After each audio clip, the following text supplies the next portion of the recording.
Selamat datang di Pagar Gaib. Tempat di mana kisah mistis dan rahasia dunia tak kasat mata terungkap.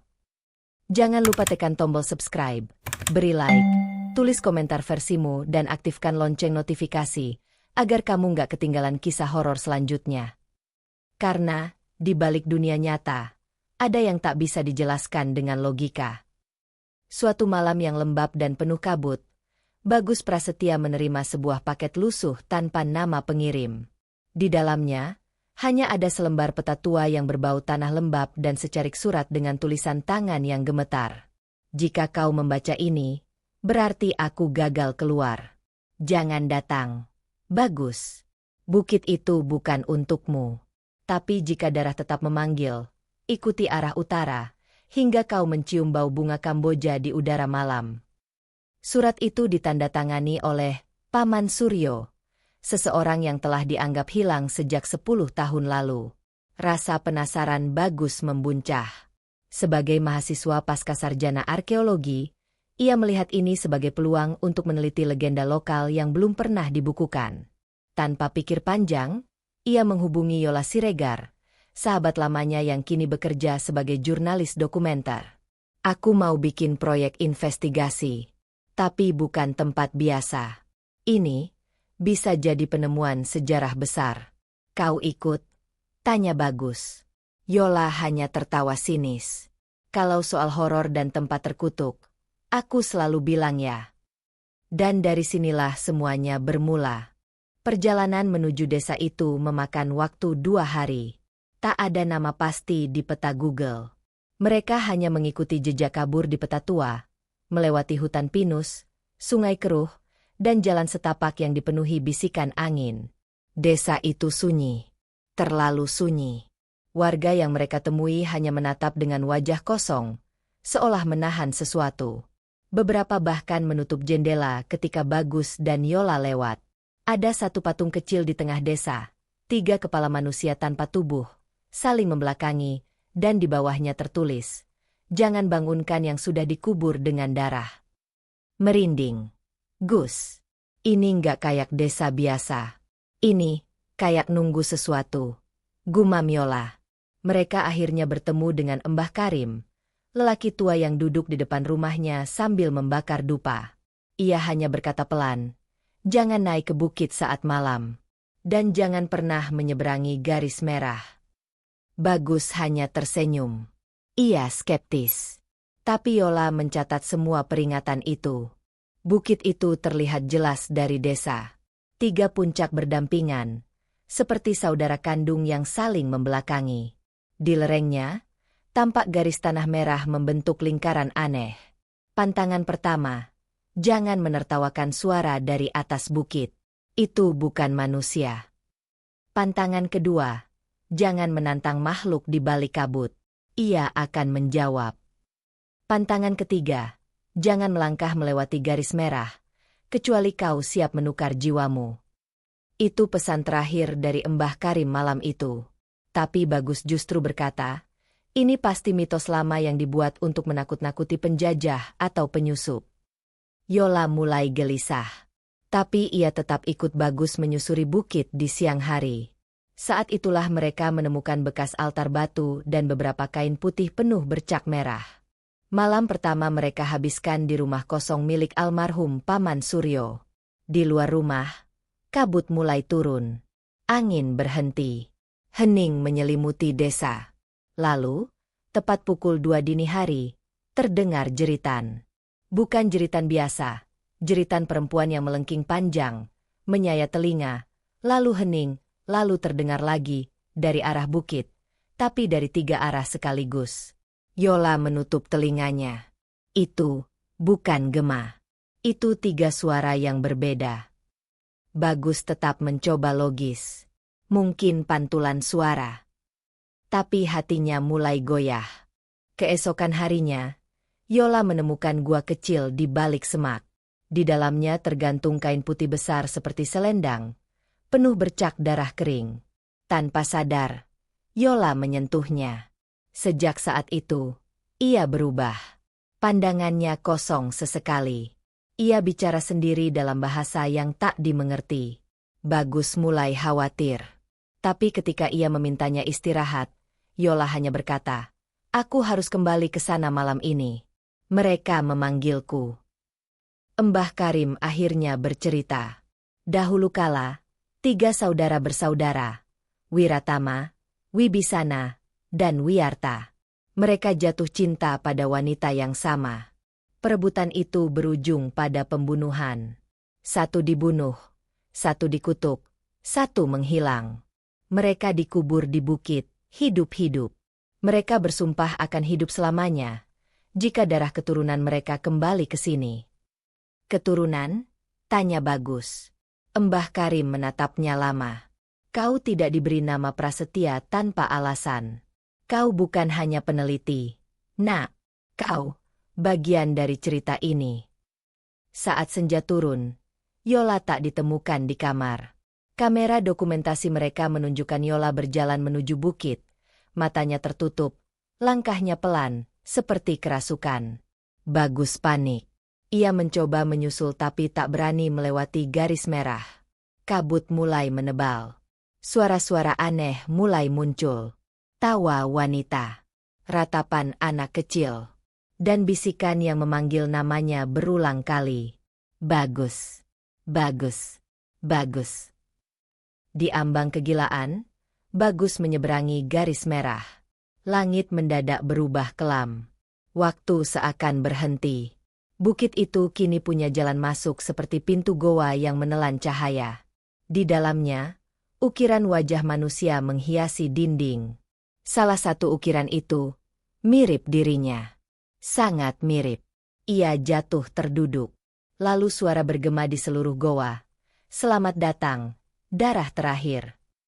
Mbah Karim muncul tiba-tiba. "Aku dulu adalah penjaga ritual. Tapi aku gagal.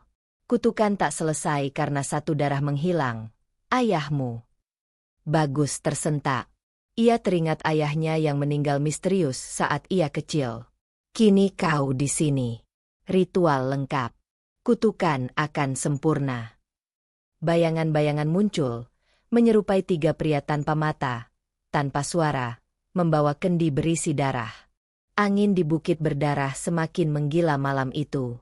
Petir menyambar-nyambar langit gelap seperti amarah langit yang tertumpah. Bagus berdiri di tengah lingkaran batu tua yang mengelilingi altar pemanggilan. Tubuhnya gemetar bukan karena dingin, tapi karena beban yang akan segera ia tanggung. Cahaya dari obor yang ditancapkan di sekeliling area upacara menari-nari liar, memantulkan bayangan mengerikan ke permukaan tanah yang retak dan penuh noda darah kering dari masa lalu. Di sekelilingnya, Ajeng dan Surya bersiap dengan posisi mereka masing-masing, seperti yang sudah diajarkan dalam naskah kuno yang ditemukan di rumah tua Mbah Darmo. "Ini satu-satunya cara menghentikan kutukan ini," ucap Ajeng lirih, suaranya nyaris tenggelam oleh gemuruh langit. "Kita harus cepat. Tempat ini makin hidup," sahut Surya dengan tatapan penuh waspada. Ia menunjuk arah semak-semak yang mulai bergerak sendiri, seolah makhluk-makhluk tak terlihat sedang mengintai dari balik bayang. Bagus menggenggam sebilah keris tua warisan Mbah Darmo. Mata keris itu hitam legam dan terasa panas di tangan. Darah dari luka di tangannya perlahan mengalir menetes ke permukaan tanah, menjadi persembahan pertama dalam ritual penebusan. Ajeng mulai melantunkan mantra, suaranya melengking dan mendayu-dayu, menggema dalam irama gaib yang membuat bulu kuduk siapapun berdiri. Surya memejamkan mata dan mulai menaburkan bunga 7 rupa ke arah altar sambil menggumamkan doa-doa pelindung. Tanah bergetar. Dari retakan di tanah, muncul asap hitam pekat, lalu sesosok bayangan tinggi menjulang muncul perlahan dari dalamnya. Sosok itu adalah makhluk bertanduk, bermata merah menyala, dan tubuhnya terbuat dari asap bercampur daging membusuk. "Siapa yang memanggilku kembali?" Suaranya bergema, serak dan dalam, mengguncang dada. Bagus melangkah maju. "Aku, Bagus, cucu dari Darmo, pewaris darah yang kau kutuk. Aku datang untuk mengakhiri semua ini." Makhluk itu tertawa. Tawa panjang dan menusuk hati. "Mengakhiri? Tidak ada akhir bagi darah yang telah dicicipi. Tapi, aku menerima tantanganmu. Ritual darah harus dituntaskan." Makhluk itu mengulurkan tangan. Dari dalam tanah muncul dua sosok yang familiar. Mayat hidup dari Mbah Darmo dan seorang wanita yang tak lain adalah ibu kandung Bagus. Matanya kosong, tubuhnya dibalut kain kafan, tapi raut wajahnya masih jelas.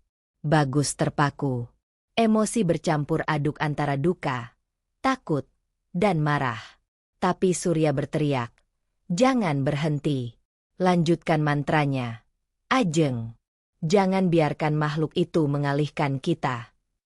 Ajeng mempercepat lafal mantranya. Tubuhnya seperti kesurupan. Matanya terbalik dan suara yang keluar dari mulutnya bukan lagi suaranya sendiri. Suara itu berat, seperti berasal dari dunia lain. Cahaya dari obor tiba-tiba padam satu persatu, menyisakan kegelapan yang hanya diterangi oleh lingkaran darah yang mulai membara di bawah kaki Bagus. Bagus menusukkan keris ke tanah tepat di tengah altar. Tanah bergetar hebat. Makhluk itu meraung keras. Asap tubuhnya mulai berantakan. "Kalian tidak akan pernah bisa membunuhku.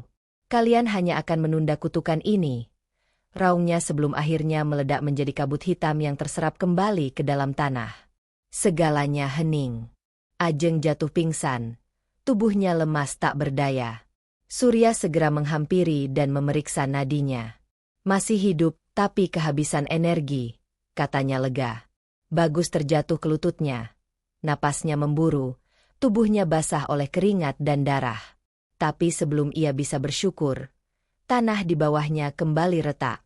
Sebuah benda muncul, bukan makhluk, tapi sepotong batu giok merah dengan ukiran wajah iblis. "Ini, apa ini?" Bagus berbisik. Surya mendekat dan menatap batu itu dengan ketakutan. "Itu jantung kutukan. Batu itu adalah sumber kekuatannya. Kita harus menghancurkannya." Tapi saat Bagus mengangkat batu itu, suara lirih muncul dari dalam kepalanya, merayu. "Ambil aku, dan semua rahasia akan menjadi milikmu. Semua kekuatan, semua kehidupan, semua kekekalan." Bagus mematung. Mata batu giok itu menyala merah. Saat itu, Surya mencoba merampasnya. "Jangan dengarkan. Itu perangkap." Namun sebelum berhasil merebutnya, batu itu menyatu dengan tangan Bagus. Teriakan Bagus menggema ke seluruh bukit. Ajeng tersadar, melihat perubahan mengerikan yang mulai terjadi pada Bagus. Matanya berubah merah. Suaranya menjadi dalam dan berat. "Aku mengerti segalanya sekarang. Aku bukan pewaris kutukan. Aku adalah perantaranya." Ajeng dan Surya terdiam. Mereka baru sadar, ritual itu bukan untuk mengusir makhluk. Ritual itu adalah proses pemindahan kekuatan. Bagus perlahan berdiri, kini lebih tinggi, tubuhnya bergetar seperti menahan kekuatan besar. Dari punggungnya, muncul bayangan sayap yang tak berbentuk, seperti jelmaan roh-roh yang diserapnya. "Kau, Bagus, kau masih di sana?" tanya Ajeng dengan suara gemetar. "Bagus sudah mati saat darahnya menyentuh tanah ini," jawabnya dengan senyum menyeramkan. Petir terakhir menyambar tepat di tengah altar. Cahaya membutakan semuanya sejenak. Saat cahaya itu hilang, hanya ada Ajeng dan Surya yang tersungkur. Tidak ada tanda-tanda Bagus. Hanya kabut merah pekat yang menggantung di atas bukit. Dari kejauhan, terdengar suara-suara jeritan bukan manusia, tapi arwah penasaran yang telah dibangkitkan kembali oleh pemimpin baru mereka. Bagus, sang penjaga kutukan baru bukit berdarah. Bukannya menghentikan kutukan, Bagus justru menjadi medium baru untuk kekuatan jahat itu. Ritual yang ia jalankan ternyata bukan untuk membebaskan, tapi untuk mewariskan kekuatan kepada pewaris darah terpilih. Bukit berdarah kini punya penguasa baru, dan lebih kuat dari sebelumnya.